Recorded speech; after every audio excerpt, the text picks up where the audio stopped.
আসসালামু আলাইকুম নাহমাদুহু ওয়া নুসাল্লি আলা রাসূলিহিল কারীম আম্মা বা'দ ফাআউযু বিল্লাহি মিনাশ শাইতানির রাজীম বিসমিল্লাহির রহমানির রহিম। প্রিয় দিনদার মা বাবা ভাই ও বন্ধুগণ, ওমারের আলো চ্যানেলে আপনাদেরকে স্বাগতম। আজকে আপনাদের সামনে মুস্তাহাব নফল এতেকাফের মাসাইল হাদিস থেকে তুলে ধরছি। সুন্নাত এতেকাফ রমজানের পূর্ণ শেষ দশক ও ওয়াজিব এতেকাফ ব্যতীত অন্যান্য যে কোনো সময়ের এতেকাফের জন্য কোনো পরিমাণ সময় নির্ধারিত নেই।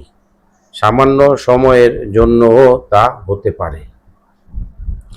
যেসব জিনিস দ্বারা এতেকাফ ফাসেদ হয়ে যায় এবং কাজা করতে হয়, সেসব দ্বারা মুস্তাহাব এতেকাফও নষ্ট হয়ে যাবে।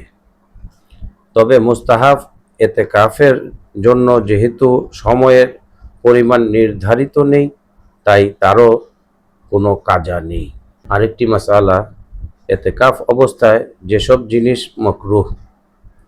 এতেকাফ অবস্থায় চুপ থাকলে সোয়াব হয়, এই মনে করে চুপ থাকা মাকরুহ তাহরিমি।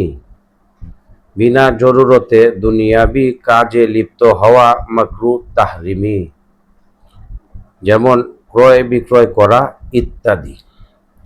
তবে নেহায়েত জরুরত হলে, যেমন ঘরে খোরাকি নেই এবং সে ব্যতীত অন্য বিশ্বস্ত লোকও নেই, এরূপ অবস্থায় মসজিদে মালপত্র উপস্থিত না করে কেনা বেচার চুক্তি করতে পারে।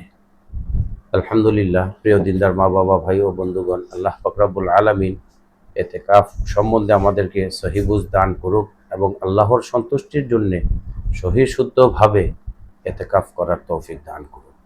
আমিন। আসসালামু আলাইকুম ওয়া রাহমাতুল্লাহ।